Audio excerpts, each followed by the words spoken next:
নমস্কার। শুরু হচ্ছে রামধনু প্রতিবেদনের আর গল্প নয়, আর কাহিনী নয়। আজ এক বাস্তব, এক অলৌকিক ঘটনা শুনবেন রামধনু প্রতিবেদনে। ঘটনাটা ম্যাড্রাস শহর থেকে একটু ভেতরে। যিনি লিখছেন উনি এখন ম্যাড্রাস শহরে হসপিটালের ডাক্তার। তার নিজের নামটা গোপন রাখার জন্য একটা নাম আপনাদের কাছে তার জন্য প্রকাশ করছি।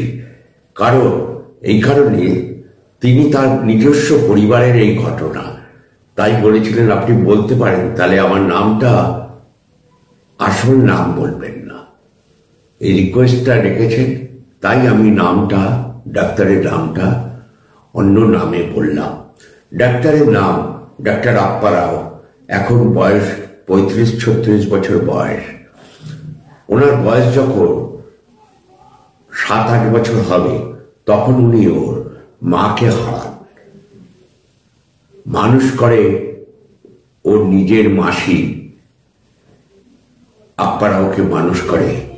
নিজের মাসির একটি ছেলে ছিল, সেই ছেলেটি 5-6 বছর বয়সে হারিয়ে যায় বলতে, বাড়ির সামনে মাঠটায় খেলা করতে করতে কাজের লোকের সঙ্গে বেরিয়েছিল। সেই সময় খেলা করতে করতে দিনের বেলায় হারিয়ে যায়। সেই থেকে বাচ্চাটিকে আর খুঁজে পাওয়া যায় না। বাচ্চাটির বয়স তখন 6-7 হবে। এবার বোনপোকে মানুষ করে মাসি। ছেলের শোক ভুলতে না ভুলতে বোনপো তাকে মায়ের স্থান দিয়ে দেয়। মাসি বোনপোকে নিজের ছেলের মতোই আঁকড়ে ধরে থাকে। বোনপোর বিয়ে দেয়। বোনপো এখন ডাক্তার ম্যাড্রাস হসপিটালে, নামি এক কার্ডিওলজিস্ট। ডাক্তার বলছেন, আমার সেই ছোটবেলায় আমার মাসির যে ছেলেটি হারিয়ে যায়, তারপর অনেকটা বছর কেটে গেছে। আমার যখন MBBS পড়ছি তখন ডাক্তার হইনি। সেই সময় মাসিকে আমার কোয়ার্টারে নিয়ে এলাম। আমাদের হসপিটালের সঙ্গে যে ডাক্তারি কোয়ার্টার থাকে, ডাক্তারদের কোয়ার্টার থাকে, সেই কোয়ার্টারে নিয়ে এলাম। মাসি আমার বিয়ে দিল। সেইখানেই মাসি আমার সঙ্গে থাকতে আরম্ভ করলো। এবার মাসিকে যেদিনকে আমি নিয়ে এলাম, সেদিনকার থেকে রাত্রিবেলা একটা অস্বাভাবিক জিনিস হতো। কিরকম? রাত্রিবেলায় কেউ যেন দরজায় মধ্যরাতে ধাক্কা দিচ্ছে। প্রথমে আসতে, তারপর জোরে দম দম করে ধাক্কাচ্ছে। পাশের ঘরে নতুন বউ, বোনপো তার স্ত্রীর সঙ্গে ঘুমোচ্ছে। ডাক্তার এখন পাশের ঘরে তার মাসি শুয়ে আছে। মাসির ঘরেই যত ধাক্কানোর আওয়াজ। তারপর মনে হলো কেউ জানলাটা ধাক্কাচ্ছে জোরে জোরে। পাশের ঘর থেকে নতুন বউ আর ডাক্তার আপ্পা রাও ধর্মনিয়ে করে উঠেছে। মাসিও উঠে জিজ্ঞেস করছে ভেতর থেকে, কে কে? এবার ডাক্তারও বেরিয়ে দরজার বাইরে থেকে এসে দেখছে কেউ নেই। বলছে, মাসি কে ধাক্কাচ্ছিল? বললো মাসি তখন ডাক্তারের গলা, বোনপোর গলা শুনে দরজাটা খুলেছে। খুলে দেখছে কেউ নেই। এটা প্রত্যেক দিন হতে লাগলো। একদিন খেতে বসেছে রাত্রিবেলা ডিনার টেবিলে মাসি, তার বোনপো, নতুন বউ। হঠাৎ ডিনার টেবিলে মনে হলো কেউ ছোট ছোট ইটের কুচো ছুঁড়ে ফেললো জানলা দিয়ে। ধন করে ঘরের মধ্যে পড়লো। সঙ্গে সঙ্গে দরজা খুলে ডাক্তার বেরিয়েছে। বাইরে মিটমিট করছে পোস্টের আলো। একটু গ্রামের দিকে বাড়ি ছিল আপ্পা রাও। ওই কোয়ার্টারে আলো যা হয়, বাইরে কাউকে দেখতে পেল না, ফাঁকা। আবার দরজা বন্ধ করে ডাক্তার চলে এলো। এই দিনের পর দিন এইরকমই অত্যাচার শুরু হলো। ডাক্তার তখন মাসিকে বলল যে, মাসি, আমরা এই কোয়ার্টারটা বোধহয় কিছু একটা আছে, কোয়ার্টারটা ছেড়ে চলো আমরা একটা ফ্ল্যাটে যাই। ও হসপিটালের ঠিক সামনেই একতলা একটা ফ্ল্যাট ভাড়া নিল, বেশ সাজানো গোছানো ফ্ল্যাটটা। সেই ফ্ল্যাটও রাত্রিবেলা শুয়েছে, মধ্যরাতে দরজা দাম দাম করে ধাক্কাচ্ছে, মনে হচ্ছে দরজাটা ভেঙে ফেলবে। হুড়মুড়িয়ে করে উঠেছে ডাক্তারের বউ। মাসিও জেগে পড়েছে সেই আওয়াজ শুনে, কে কে করছে, বেরিয়ে এসে দেখছে কেউ নেই। এরপর ডাক্তার কি করবে? জানলায় আওয়াজ, ঘরের ওপরে মনে হচ্ছে কেউ দাপাদাপি করছে ছাদে, মানে একতলা ফ্ল্যাটটা একতলা, ছাদের ওপর কেউ লাফাচ্ছে। ছাদে উঠে কেউ রাত্রিবেলা দেখছে টর্চ দিয়ে, কেউ নেই। অস্বাভাবিক ব্যাপার।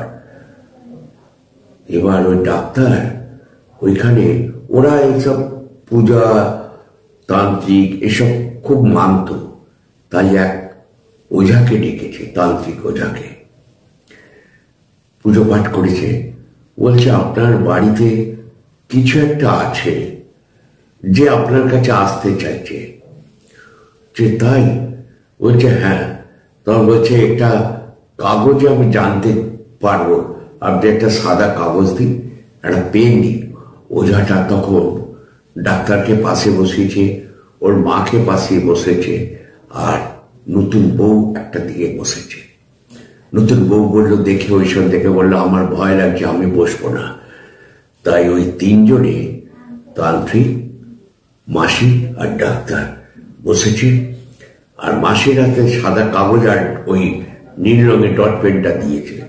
এবার বলছে, আপনি চুপ করে বসে থাকবেন, আমি যা যা বলবো ও সেই সেই জিনিস করে যাবে। কে তুই, কোথা থেকে এসছিস, এরকম করে ওঝা জিজ্ঞেস করে যাচ্ছে, কোনো উত্তর আসছে না। তুই বল, কিন্তু আমি তাহলে তোর ক্ষতি করে দেবো। তুই বল কোথা থেকে এসছিস, তুই যাবি কিনা বল। এখন লাস্টে বলছে, মা, তুমি আমাকে চিনতে পারছো না? আমি তোমার কাছে আসবার জন্য কতদিন ধরে ছটপট করছি। তোমার কোলে একদিন মাথা রেখে শোবো, তুমি একদিন খাইয়ে দেবে, সেদিন তোমার সঙ্গে বিছনায় কোলে মাথা রেখে শোবো। আমি তোমার রাহুল তো। মাসি শুনে ওই লেখাটা থেমে যায়। এবার ওঝা স্তব্ধ হয়ে যায়। তখন দেখছে যে মোমবাতি একটা জ্বলছিল ঘরে, তান্ত্রিক জ্বালিয়েছিল, সে মোমবাতিটা দপ করে নিভে গেল। নিভে যাওয়ার পর তান্ত্রিক ঘরের আলোগুলো জ্বালিয়ে দিতে বলল। আলোগুলো জ্বালিয়ে দেওয়ার পর দেখছে, লিখছে, তার ছেলে, আমি তোমার রাহুল। আমাকে চিনতে পারছো না, আমি তোমার কাছে আসতে চাইছি। এরপর মাসি কি করলো, ঠিক তার পরের দিন ডাক্তারের স্ত্রী গেছে একটা ফাংশন বাড়িতে। সেদিনকে ফিরবে না, বিয়ে বাড়ি ছিল, তাই মাসি বাড়িতে একাই আছে। ভালো মন্দ রান্না করেছে, জানে আজ রাহুল আসবে, তার ছেলে আসবে। ঠিক সেই সময় দরজাটা ধাক্কা দিতেই একটা কিরকম একটা অস্পষ্ট ধোঁয়া এসছে। দেখছে পুরো গন্ধটা খুব চেনা চেনা। সেই গন্ধটা ছোটবেলায় তার মা তাকে গায়ে পাউডার দিয়ে তার ছোট্টবেলায় রাহুলকে মেখে দিত চান করাবার পর। সেই পাউডারটা তার খুব চেনা চেনা লাগছে। বলছে, কে? রাহুল? বলছে, হ্যাঁ মা,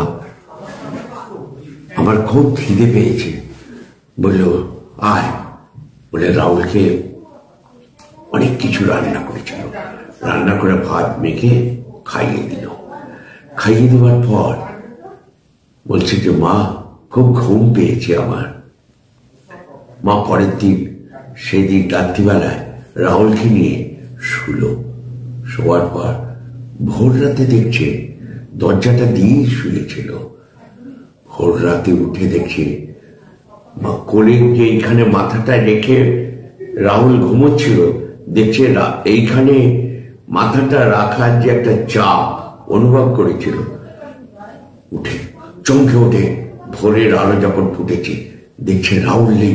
রাহুল রাহুল করে চিৎকার করছে, খোকা গেলি কোথায়? দেখছে দরজাটা খোলা। এবার সেদিন তার বোনকে ফিরে এসছে ফাংশন বাড়ি থেকে পরের দিন। বলছে মাসি কি হয়েছে তোমার? চুল চোখ মুখ এরকম। বলছে যে বাবা কি বলবো, খোকা এসছিল। বলছে খোকা? বলে হ্যাঁ, তোর ভাই এসছিল, রাহুল এসছিল। রাহুল এসে রাতে খেলেও আমার পাশে শুনলো।